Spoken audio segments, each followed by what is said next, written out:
doing? Nothing. Hi. Hi, how are ya? I'm doing great. And what are you up to? Girl, what am I not up to? It's more like it. But first of all, let's welcome everyone. Thank you so very much for joining us today at the DnA Authority. I am Dolly Cortez. And I'm Anita Myers, and we are so excited to share so much with you. So stay tuned. We'll be right back.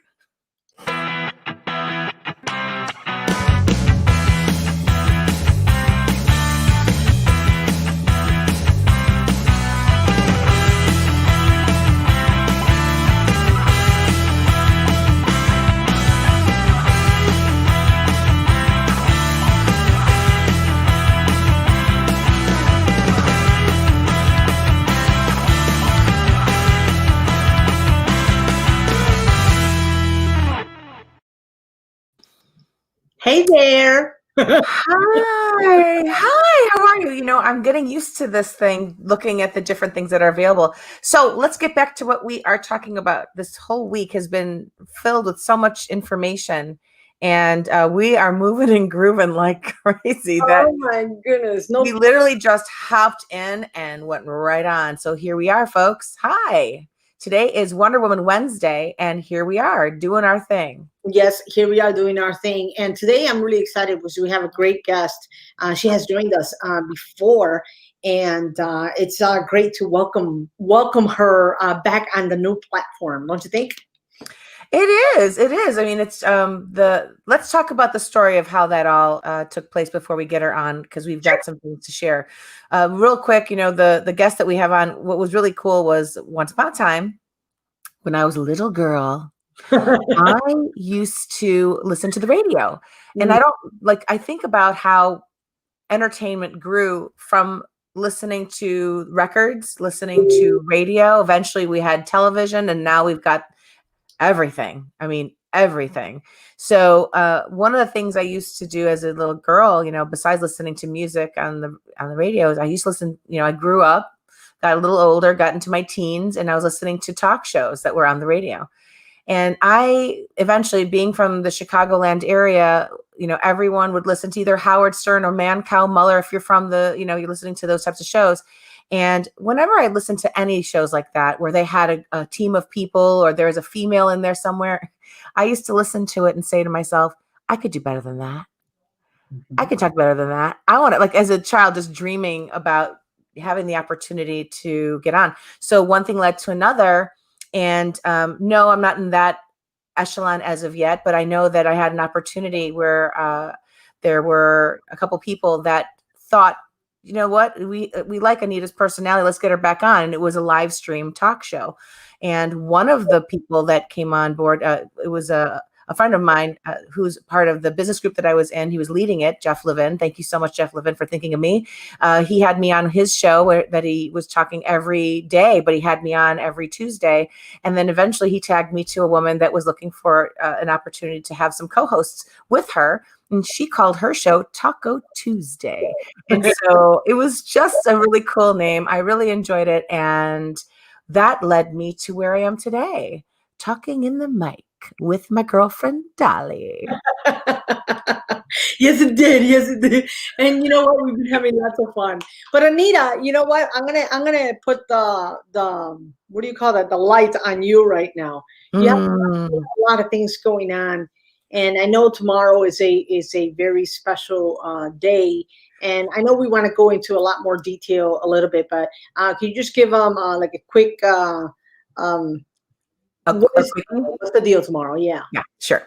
So in short, there's so many different topics I love to write about, and I just started writing on my own and doing my own thing. Last year, I had the book Undercover Superhero, which we could talk about again later. I love the book. I'm very excited about that, but it launched me into writing about another topic that was very important to me. It was a tribute to my mother, and it was called Hearts Do Matter. If you've seen the shows before, we've been talking about it. It launched October 16th. And it's a blessing. It's a tribute. And what it also was, it's a book that it really emphasizes a relationship between a child and a mother, and how the child grows with her mom in terms of love, where love was, where love resided. And what I did in this poem that I put together, it is an illustrated book. It looks like a children's book, but I don't like to be able to just have anyone limit themselves to read. I believe that it speaks to the child in your heart. So everyone gets to read the book. And so I did something that was really wonderful. The opportunity was wonderful.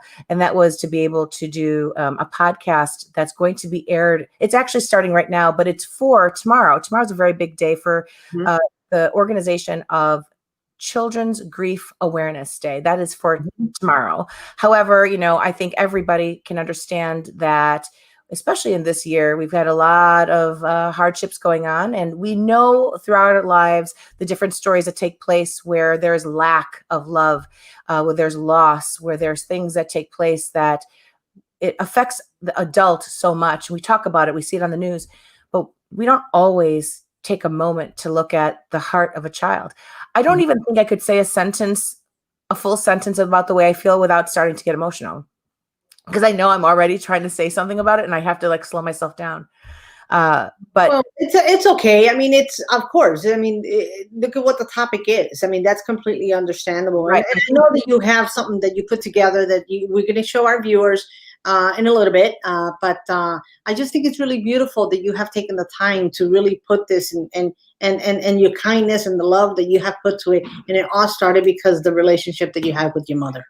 Yeah. And, the fact that there was an observation that took place now at my age and looking back at all the feelings I had in my life, Hearts to Matter is definitely the kind of book that it's not just a book with a poem in it. It has much more depth and meaning that children can take away from it, teens can take away from it, and adults. And quite frankly, I know that there are adults out there that have read this book that it immediately triggers the part in their heart that says, I still have love about the situation, the experience. So it's really beautiful. And with tomorrow being Grief Awareness Day for children, Children's Grief Awareness Day, I wanted to make sure that I share a couple things that are really important. So there's many things happening. So I don't know if we want to, I know you wanted to make it a quickie. So I wanted to share whatever I could right now. No. Okay, we're going to come back to it for sure. All right. Well, we're going to be right back and we're going to have our guest join us. Okay.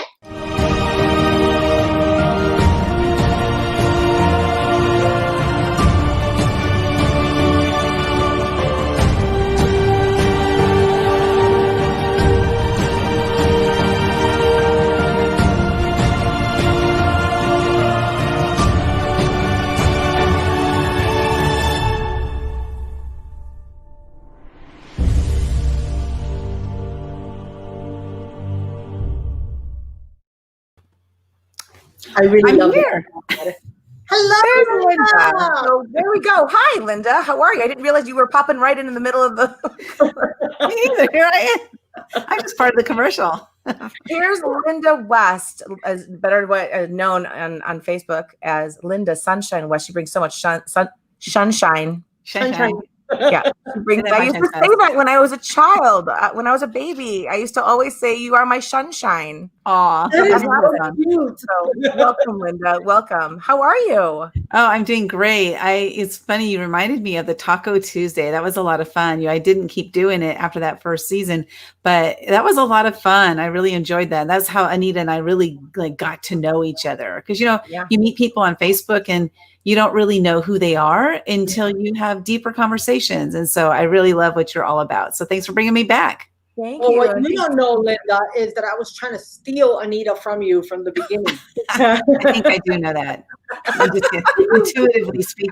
Well, so this is the deal. So Anita and I, we hit it off instantaneously. From the moment we met, we're just like, oh my God, she's going to be my BFF forever, And we're like, we're going to end up being like the Golden Girls, forever and ever.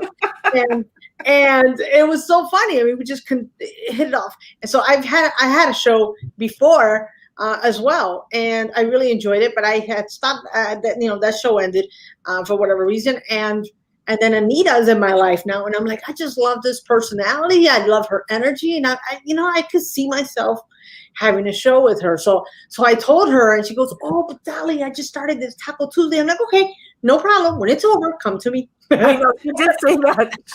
You know what? That's so funny. There's two people that did that in my life. One was my husband, where I said, I'm still dating. I'm out there. I don't want to commit anything right now. And he's like, that's okay. I'll just wait.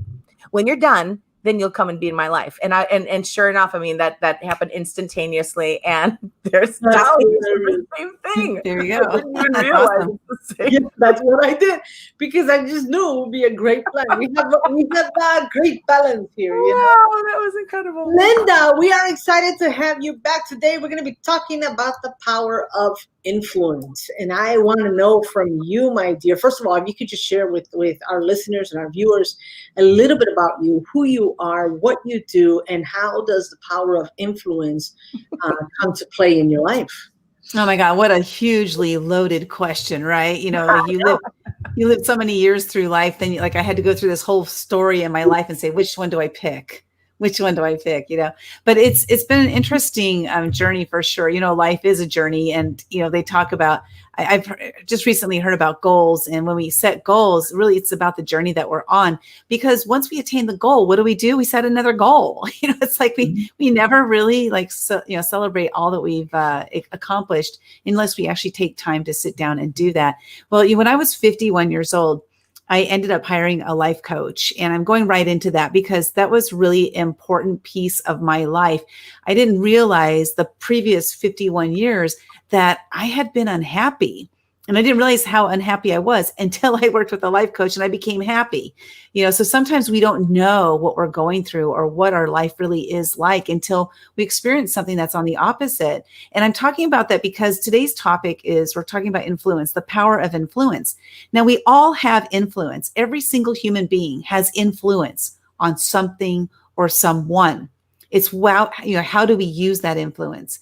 Do we use it for good or do we use it for bad? Do we use it for benefit for ourselves or do we use it for benefit for the others? And it's through this process that I've gone on through working with a life coach that has helped me to see what kind of influence I want to have. And that was a decision that I made, a conscious decision 6 years ago.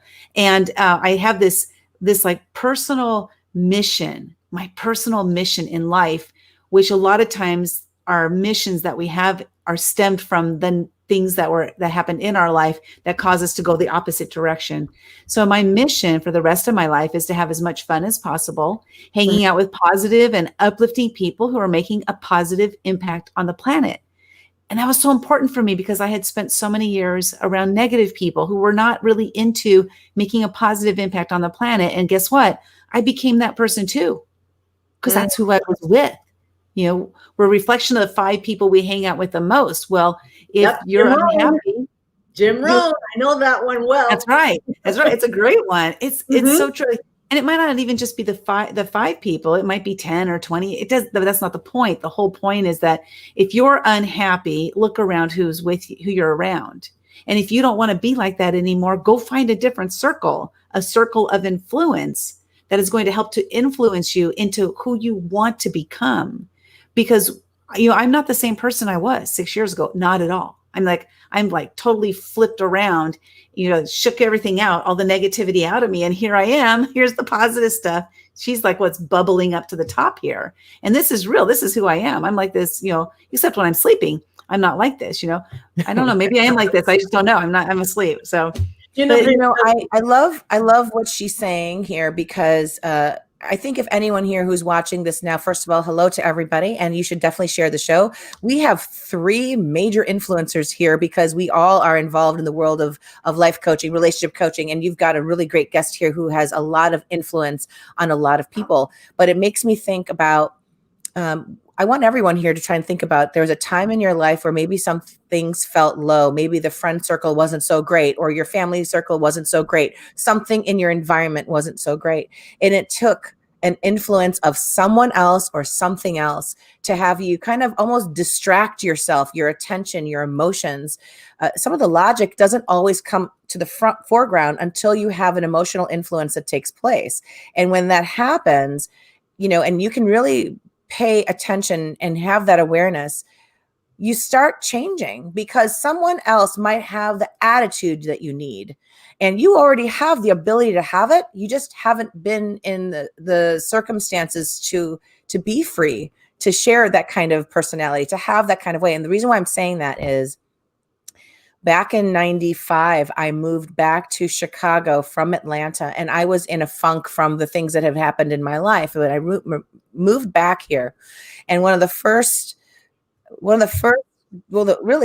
job I had when I returned was a job where I was part of a dance company. And this was an entertaining, awesome, amazing group of people of all different ages, you know, in their college age years and older.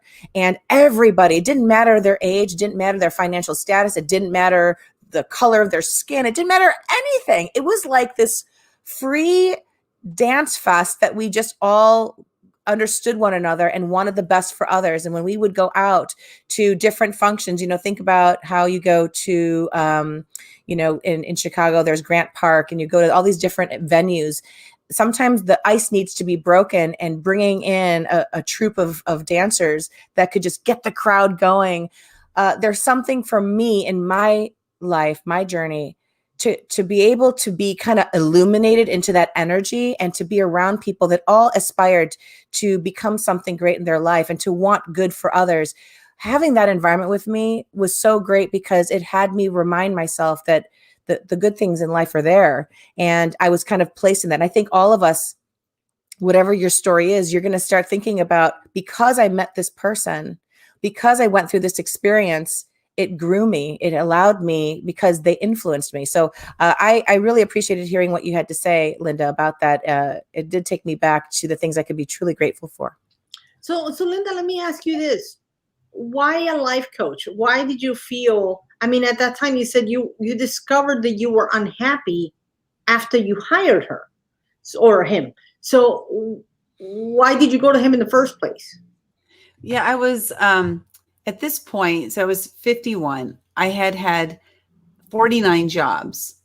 I had been in the workforce for 36 years. So when you change jobs that much, you kind of, maybe eventually you look at it and you're like, what's wrong with me?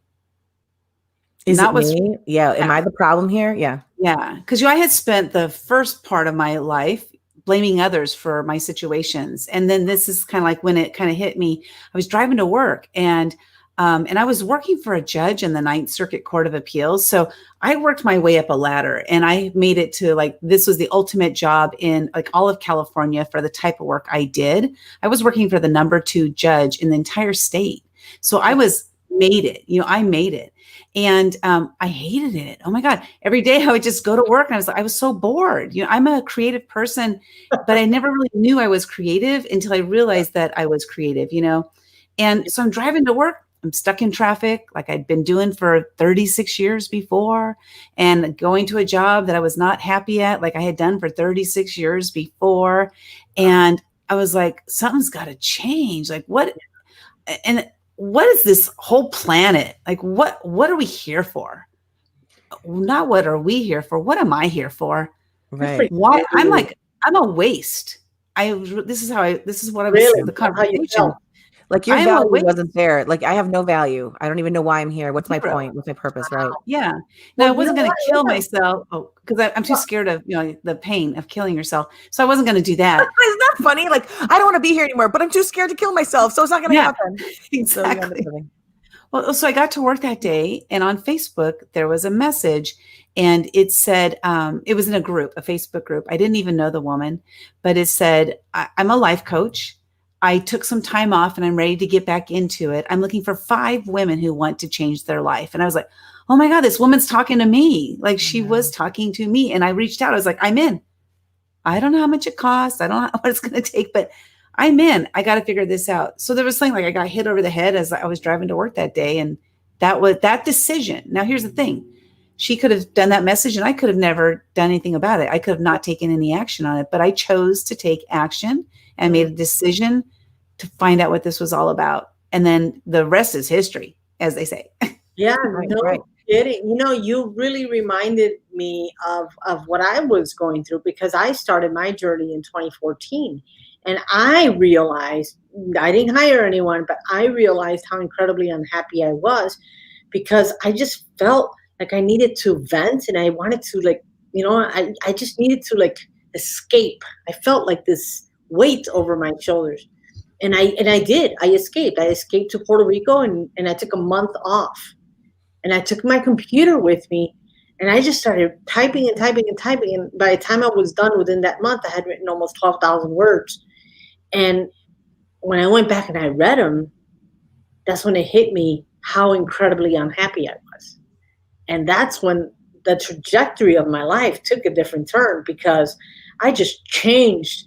From that point forward, it was a one decision after another, after another, after another to make sure that I was like, I'm done being unhappy. I'm done living and being so miserable. So I'm so glad that happened to you. So that's, go ahead. I'm sorry. What were you going to say, Lynda? That's why it's important for us to take time off, right? Because when you're in an abusive environment, like I grew up in a very volatile, abusive, alcoholic household, so there's chaos around me all the time. So what happened is that was my environment. That's what I was used to. So what I do, my very first husband was abusive and I was in this volatile because that was what I was used to. And that was my comfort zone. Comfort zone doesn't mean it's good. Comfort zone just means you're comfortable there. That's all it means.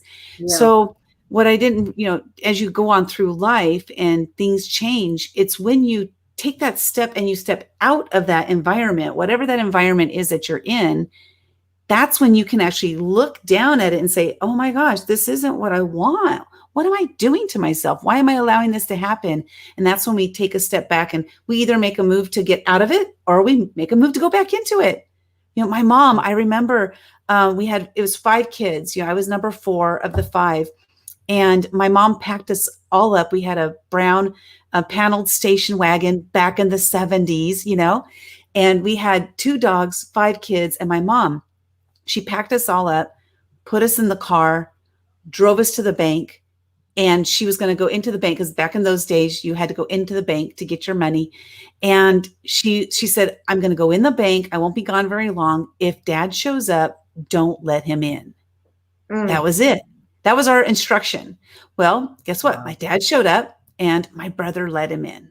Oh my gosh. Yeah. So we were out of there. Now my mom had a decision. I can either just say, no, I'm not going back, or I can go back. She made a decision to go back. Well, and this was a regular occurrence. This happened many, many times throughout the years. Like even after all of us kids were gone, my mom, ran away from home. And she came to all of us kids. We all said, you can live with us. But then she ended up going back home. So it was her pattern. It was a pattern she created. But the 2 weeks before she passed away, she said to me, I've lived my life with so many regrets because I allowed Dad to have influence over me. I allowed Dad to control my life. So make sure that you go out there and you live your life with no regrets. And that's how I came to that. I want to spend the rest of my life having as much fun as possible, hanging out with positive and uplifting people. Right. It was through my mom's experiences that I learned these lessons, and sometimes we learn from others and sometimes we don't. Yeah. Well, there's a couple of words that I'm listening to everything that you're saying, and I wanted to find this one bit of information I couldn't find, but it doesn't matter. What I wanted to share with you that I hear both of you are talking about when it comes to influence, is that the concept of actually giving permission and allowing ourselves. So, the fact that we're in situations where sometimes we don't have a choice because our age, because our situation is threatening. And I understand that. But the moment you do have an opportunity, or if you are actually in an environment where sometimes we don't give enough credit to ourselves to actually say no, or to actually say, this isn't right for me. This doesn't feel right for me. And I hope you can understand. There's sometimes I see this when I talk to different clients and different people about circumstances that happen, that you've got a tame environment around you. Your parents might be willing to listen, but you have this inner fear that keeps you from actually vocalizing it. So when you give yourself that allowance, so you can have the confidence to say, yeah, this isn't something I want to do now. This isn't something that's for me. I think it's really important because that influence should make you feel that way. And the other thing is I heard Dolly, when she was telling her experience, that she suddenly just made a choice. Like choice, I think it's the most underrated action in humanity, because when you see people who are, like I call them, these are superheroes that are living here, living and breathing superheroes. They make choices. They say this is not, they use their logic, and then their emotion is really supporting that logic by saying, you know what, this isn't going to work for me. This is what I need to do. And so when I think of it, I think of allowances and choices, those two things. If you can really get your brain around that and your heart around that, you could move mountains. Well, Lynda said it. Lynda said about the comfort zone is you being comfortable. And I think that's really critical, Lynda, for you to bring that up, because many times, and I work with a lot of individuals who have experienced trauma in many different ways, and they stay in situations because of the same thing, because they're comfortable and they're afraid of the unknown per se. They're really afraid to make any changes. Isn't that something that there are people who are comfortable living in what society, a common sense society, would actually deem as uncomfortable? Well, if that's what they learned, Right. and I think That's what I'm saying. Outside of it. Absolutely. I mean, I think that happens all the time.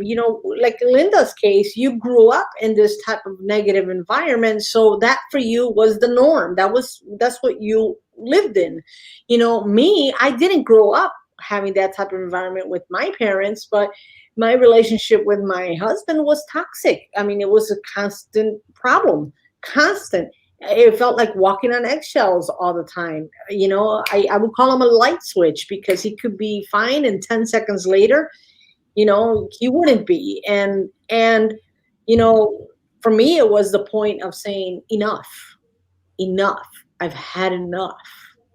And I want to ask a question about that, because people, like, maybe I know with Dolly and her situation, and possibly with yours, we may have allowed ourselves to reach a certain point where we finally said enough is enough, and a lot of damage was done along the way. So when we're talking about the concept of influence, the power of it, when Lynda, I'd like to know from you that if there were someone out there today that they aren't at their wit's end, which sometimes it could be literally the end for them. They might be at the beginning stages of it. They might be right in the heart of it. What would you say to them in how they can navigate, where they can find their influence? Because sometimes it's really tough. How do they get their influence? Where do they go to get that influence to start it off?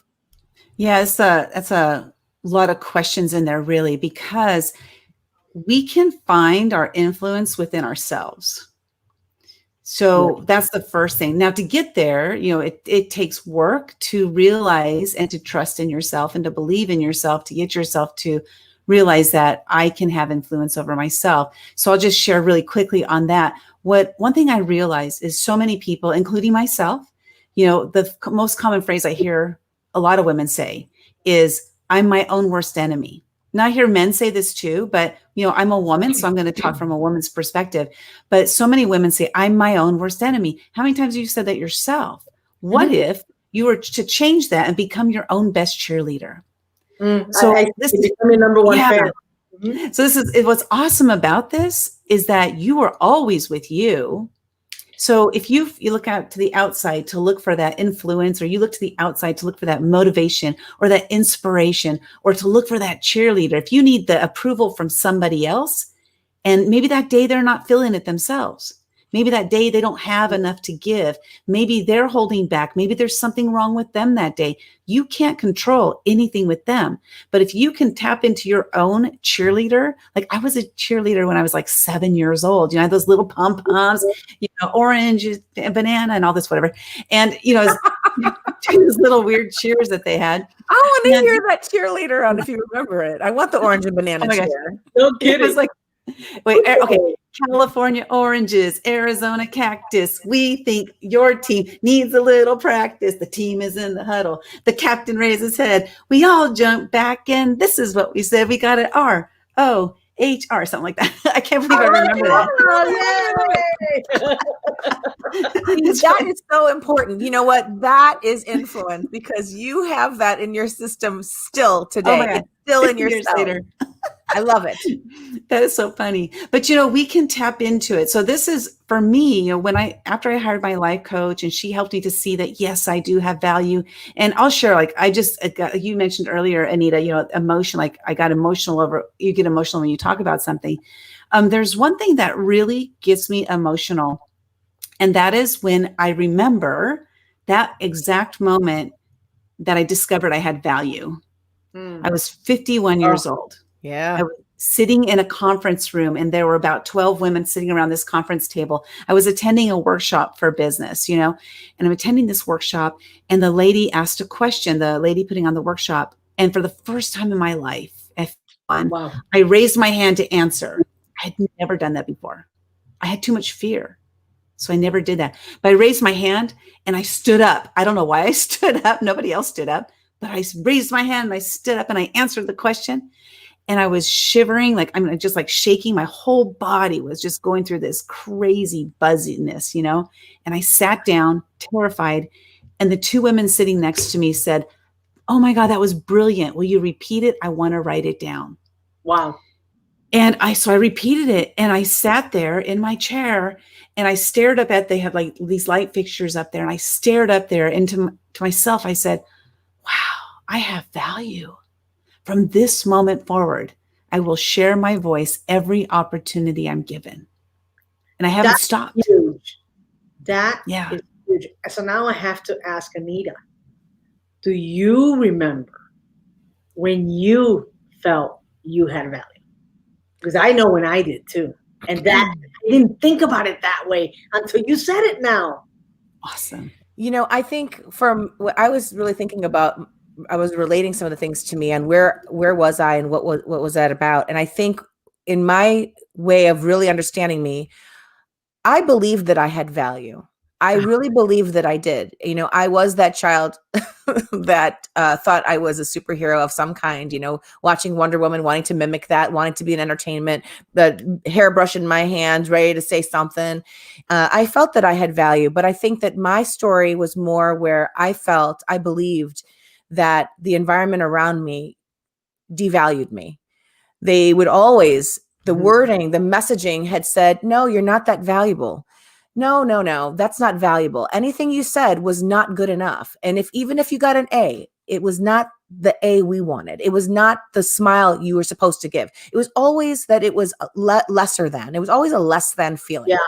And the spirit in me has always been living this journey of, I don't think so. Let me, and wanting to go forward. But then I constantly heard no. So my journey was, I didn't want to be a people pleaser, but I started to believe everybody around me that maybe actually what I thought was just a lie. Maybe it's just me living in my own fantasy and it's not really true. And when others, that the moment where I have to say, I have to take it easy when I think about it. It sounds so crazy. I mean, it sounds so, what's the word? It sounds so like, oh, it's that. I don't know what the word is for that. It'll come to me later. It was in my book, actually, in high school, when the way I had been treated through my elementary school onward, some of the things that had happened, and things that had happened at home, it was a collective feeling of a lack of value. And I still operated like I cared about a lot of things. I just didn't want to think about me so much.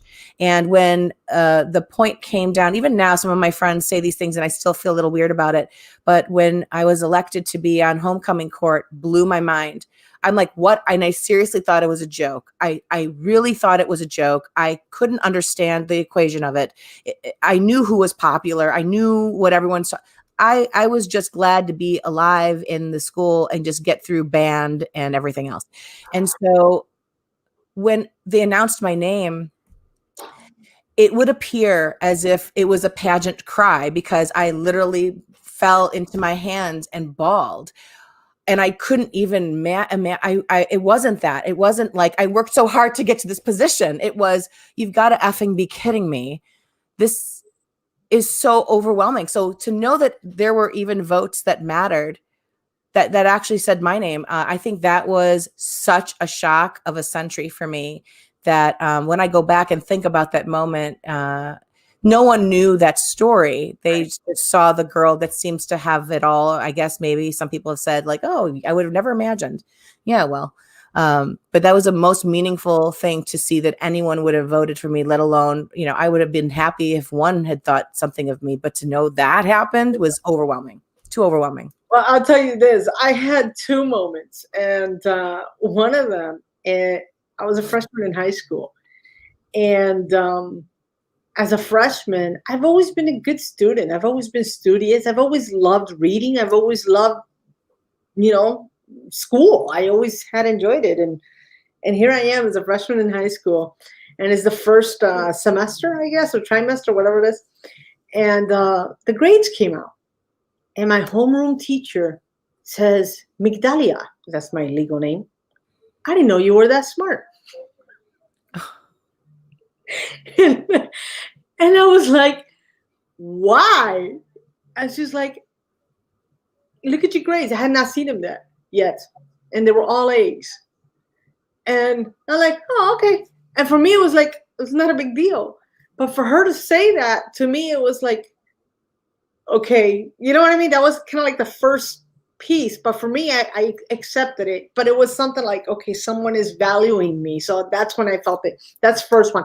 And then the second time around that really, truly, I felt that I was going to make a huge impact. And I felt it in my core that it was the beginning of what the rest of my life was going to be, was in May 2015, May 21st, 2015.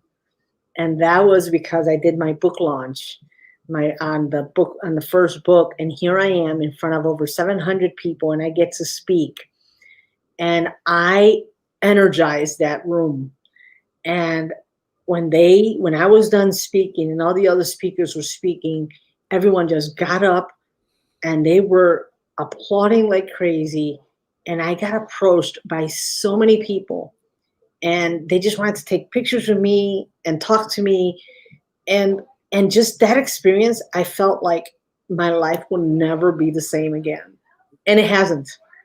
It was that point that I felt like I've arrived. Oh, it was a big deal.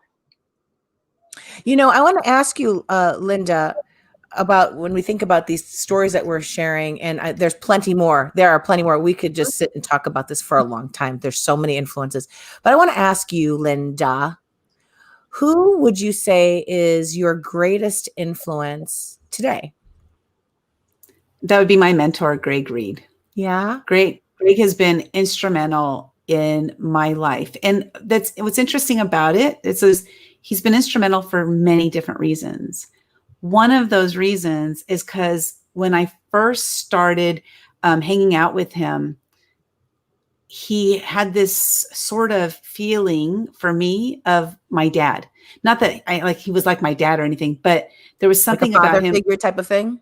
Not father figure, but more like the aura was my dad's aura, so, and wow. I saw my dad. So, nothing against Greg, because I love Greg. He's amazing.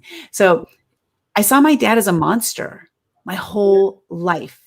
Literally, I never saw him as a true human being, except one moment. There was like a 2-minute period of time where I saw my dad as a human being. So it was like 2 months before he passed away. He knew he was going to pass away. He knew it because he had so many heart attacks. He had a lot of medical problems. So he knew he was going to pass away.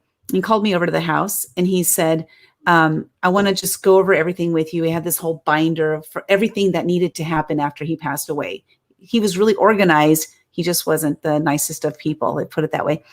So anyway, he was sitting in this lazy boy chair and he had his readers on. He looked up at me over his readers, and I'm sitting in a chair higher than him. And, as far as the hierarchy, I'm above him. And he looked at me, and there was something in his eyes for the first time I saw ever, and the last time I ever saw, where there was a vulnerable human sitting there right in front of me. I never saw that before. And it was so fleeting, literally lasted like a minute or two, and it was gone. But I'm so glad that I experienced that moment, because at least now I can look back and say there was a vulnerable human being there. And I'm going through this process right now of something I'm calling 100 days of gratitude, but it's more than just gratitude. It's 100 days of me changing my life story, changing my dad's position in my life story. No longer that monster, but turning him into a human being in my life. So it's kind of been an interesting journey I've been on, and it's been amazing. It's been amazing. I think that's beautiful that you were able to see that, the fact that you were blessed to see that for a moment and to be aware that you saw that. It might take days, months, even like later on, a year or so goes by and you just suddenly have that moment that you still recall. I think that that's missing so much in many lives out there and I'm not talking about the end, even though that's where a lot of times we end up seeing people soften up. You get to see their soul a little bit more for what it really is. But if you were a parent, anyone who's listening, okay, if you were a parent or you're, an uncle, you're an aunt, you're a human being, and you have these types of conflicts, the ego is such a bouncer of a nightclub. It just bounces people out without regard of anything. And there's a time and a place to use your ego. But when it comes to building relationships, sustaining relationships, growing relationships, that ego needs to be put on the shelf. That is not the time and the place for that. What the time and the place is love. But I know these folks, I learned something when I was younger in terms of in my 20s, I decided to get involved with acting classes, one of my aspirations. And so I learned that thing that's called the backstory, right? Mm-hmm. When I found out anyone that doesn't know, when you are learning about a character that you're going to take on, and that character has to have a certain feeling, they ask you, the people that are your instructors, they want you to kind of create what the backstory is so that you can reach that point where you can feel that emotional feeling. So when you see these actors out there, many of them, jokingly, we would say that they're probably empty shells walking around in Hollywood because they fill themselves up with characters and their emotions of those characters. It's a lot of work. It's a lot of emotional work to do. But when you, in real life, in the life that we live today with everybody around us, everybody does have a backstory. Everybody has a backstory. So when you see someone who has, an attitude that's really rude and always spiteful, always negative, wired to be that person around, it's easier to forgive when you can say to yourself, something is going on from their backstory, whatever their backstory is. You don't need to know what their backstory is. You just need to know that they had one, because good people, happy people, they just don't act that way. So, for you to be able to see that with your dad, it almost brings the sentence that you may have had in your messaging somewhere in your heart come to life, that, people can't be monsters like that, really. So you may have been able to have that moment where he showed you his heart. And that stuff always gets me. It always gets me that they did, at least once you got that. And I think that's just wonderful. Yeah. And it's the thing is that where I was in my state of mind had to be where I was in order for me to see that, right? Because he was probably the same person all those decades before, but I was just never in that. I was above him for the first time. So the way he looked at me upward, see, I had always been looked down at, right? As a kid, he was taller than me. And so it's interesting. I want to make sure I cover something though, before we go further, because I don't want to leave it hanging there that Greg is it sounds like Greg is this monster, because he is not, so. So Greg, you're not a monster. Greg, you're not a monster. Not at all. So Greg, how he was instrumental. He was instrumental in many ways, not only by things he said, but the way he helped me to turn my thoughts about my dad. Because what would happen is Greg would call me and I would go, "Oh, it's Greg," and I wouldn't answer because I was too scared. Because I had my dad thought, my dad was running through me. It's my dad kind of thing. And then I would pick up the phone and he would say, "Hey, I was just calling to say hi and see how you're doing." I was like, why was I all worried about that? So this went on over and over and over again. And so he really helped me to realize that fear that I had of that, having a conversation with somebody or picking up somebody's phone call, that was all perceived just about what, from my past. Another thing he did for me, and this was huge. Wow. So He's a great mentor, exactly the type of mentor I need. So I'm not saying he's a great mentor for everybody, but he's definitely great for me. But he's known as the millionaire mentor. So he does mentor a lot of people. But I was on a sales call because we wanted to teach me how to make sales. And so I was over at his house and he's teaching me all these sales techniques and stuff. And he goes, okay, make this phone call, call this person. So I made this phone call and I disappeared into an area where he couldn't hear me. So I thought, and because I didn't want him to hear me, I was too scared of what he was going to say. Right. So when I got done with the call, he was like, that was awful. Oh my God. Like, no wonder they didn't buy from you because that, and he went on and on to tell me all these different reasons. And he said, here's the thing, you think too much. And I got it. Those 4 words were so important for me to hear. And that's why I use those words on myself on a regular basis still today. Even after you taught it to me a couple years ago, if I'm starting to hesitate on something, I just say to myself, you think too much and just move. You think too much, take action. No more thinking, just doing. It's been so important for me. That's pretty incredible that you can, it takes, I just think of the different women and the conversations that take place from men to women. And again, no disrespect to men and no disrespect to women, but the conversations that take place when we want to learn from somebody, when a mentor wants to share with you, they're going to be clear. And sometimes, and we all know this in our profession, everybody wants, my husband and I were talking about American Idols, and I always talk about Simon Cowell because I'm a Simon Cowell. I'm like team Simon Cowell. You might not think that because I like to be very nice and kind. I want to use good words, but I still have that. I'm team Simon Cowell. But then there's the Paula Abduls and the Randy Jacksons, when it comes to how do we share information that needs to be critical. That means how do we change? How do we mentor? And I was just hearing what you were saying. And when he says something like that, like you think too much, okay, he means it with the sense of wanting to see you improve, right? He's not looking to put you down. But it makes me want to say this, that if anyone out there is listening to what she just said, there's 2 parts here. There's one individual that wants to see her grow, and there's the other individual, which is her, who says, I do want to grow. I'm going to take what you said and I'm going to do something with it. I am saying this because whenever you decide to get involved with a coach, a mentor, any of us at any rate, we want to see you grow. We are your influence. We have either been there, done that. We've already gotten our education. We've learned the process, and we've also learned how to speak to you. And sometimes it's not going to be like, well, let me help you through this. I'm going to sit with you and we're going to walk together. Sometimes it's this, you think too much. That's the bottom line. And then there you were able to accept those words and actually remind yourself of that. And it improved you. Big time. And that's a key point there, because when we're in, there's a saying, when the student is ready, the teacher will appear. Like, yes. We've probably all heard that, right? Yes. Well, the reality is that the teacher is always there. They are always in front of you. We've got the internet now.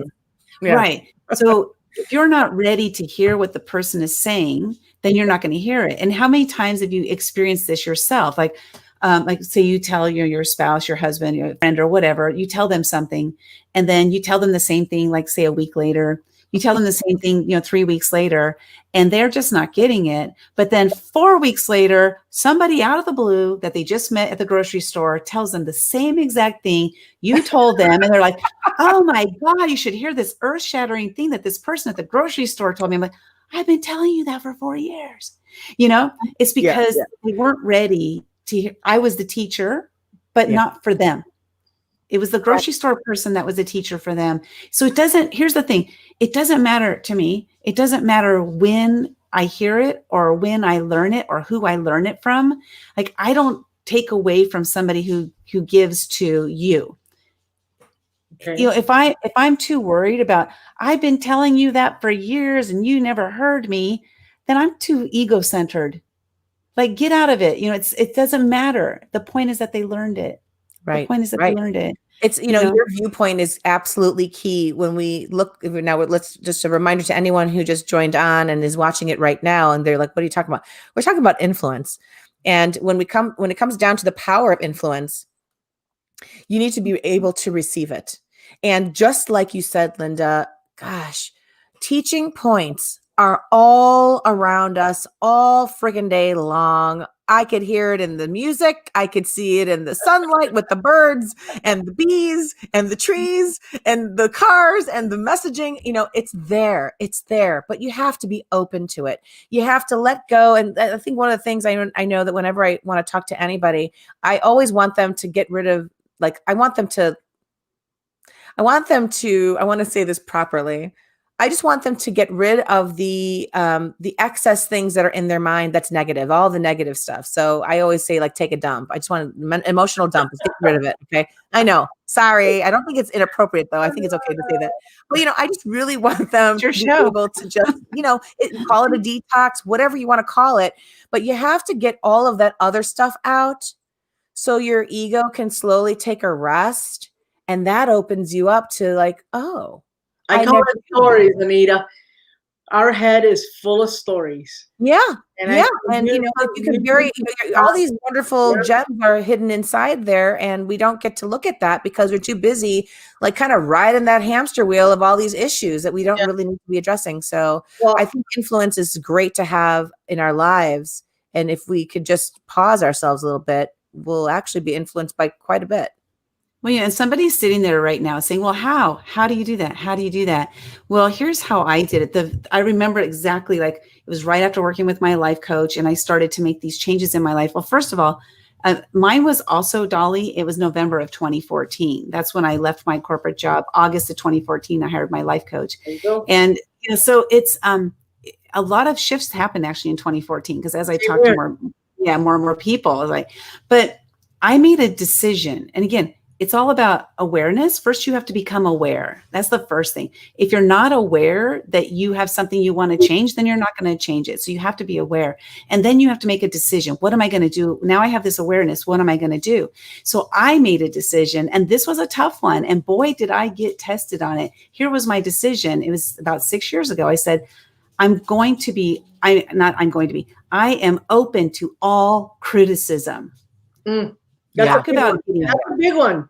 I got challenged on that big time. I was attending an event. It was this 3-day event, and it was the second day of the event. And that day, for some reason, I decided to wear a t-shirt. I wore my hair, because I had really long hair, like down to my hips, but I wore my hair up in pigtails. I'm 51 years old. Okay. And I had this t-shirt on, and this one woman walks up, she goes, and I was standing with like 6 of my friends, and she goes, hey, can we have a chat? And I go, yeah, of course. I'm all in this like super hyped up mood, and I'm excited. Let's have a chat. And so I walked over there, and she says, I just want to let you know that I've got a lot of money, and I love what you're doing. And I would, because I had a nonprofit, right? I would donate to your nonprofit. But by the way you're representing yourself and your company, I don't know that I could trust where my money went. Talk about being tested. Yeah. So what did I say? I said, oh my God, thank you so much for having the guts to come and tell me this. Because if you didn't tell me this, I wouldn't learn this right now, and I need to learn it. And I meant it. I meant every word of it, because she taught me. I'm still talking about it today, 6 years later. That's huge. Lynda, I think that we would be able to talk to you for 3 of course. Straight, but unfortunately, our time slot does not allow for that. Thank you so very much. I'm sorry. I would love to continue chatting. Thank you so very much, Lynda. Thank you so much. Appreciate it. Thank you. That was amazing. You know, please share your contact information if anyone wants to reach out. Yeah, people, please, Lynda. As you can tell, you know, we got sucked into the beauty and amazing influence of Lynda. That you absolutely. Thank you so much, my dear, and we'll definitely be catching up and bringing you back. Okay. Thank you both so much. Bye-bye, everybody. Bye, Lynda. Give me 1 second. Wow, that is huge. We'll be right back, everyone.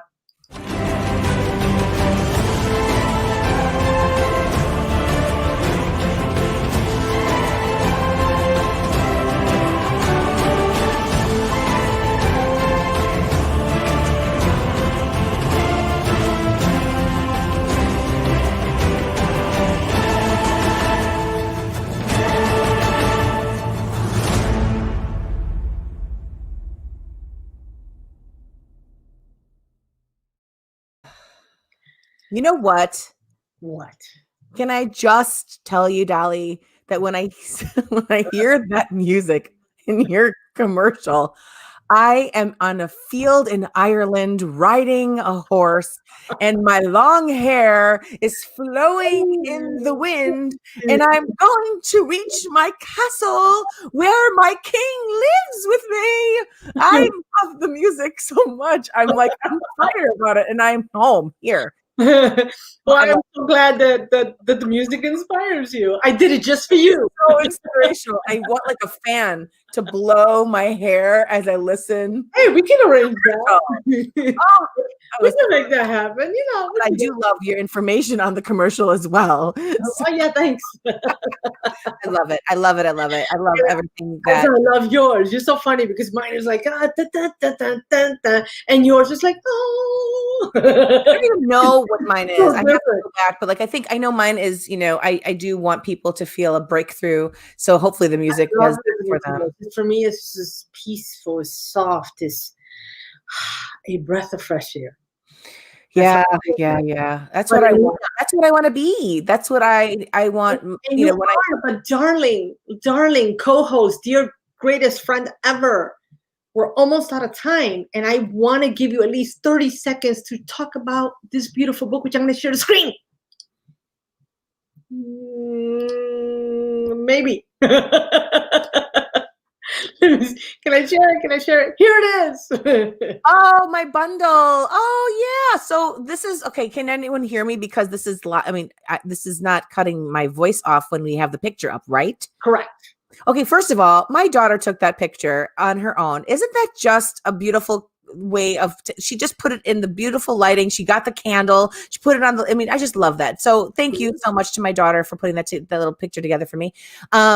This is what I've called Hugs for Hearts. It's a Hugs for Hearts collection, and it's my bundle. What it is, I have my book that you already hear about. We can talk to you about that later. If this is the first time you're hearing about it, let me know. But I do have a book that just got published on October 16th, Hearts Do Matter, and there was a companion journal that goes along with it. So what it is you get an autographed book, the journal, a little note from me, as well as a little charmed bookmark.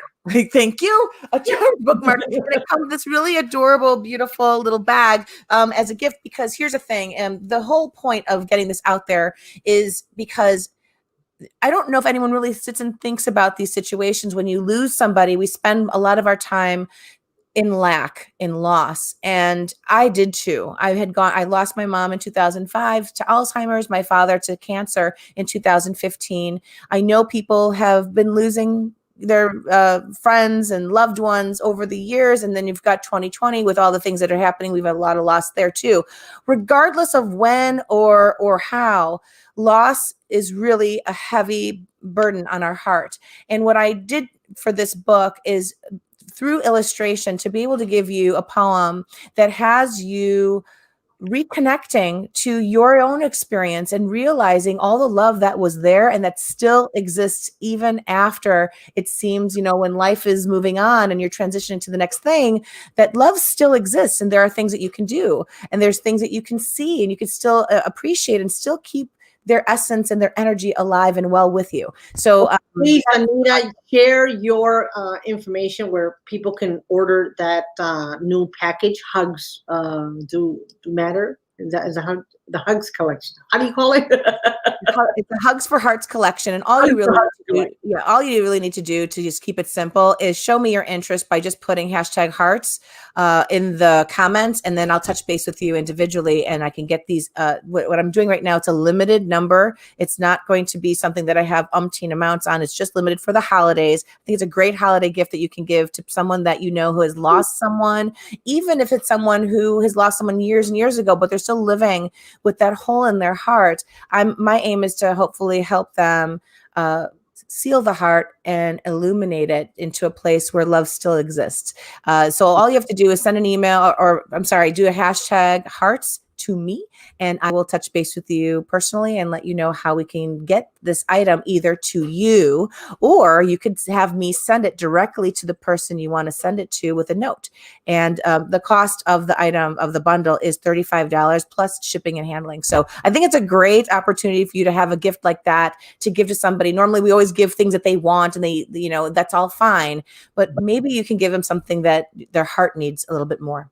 I agree. Well, with that, we have to let you go. But thank you so very much, everyone. See you next week.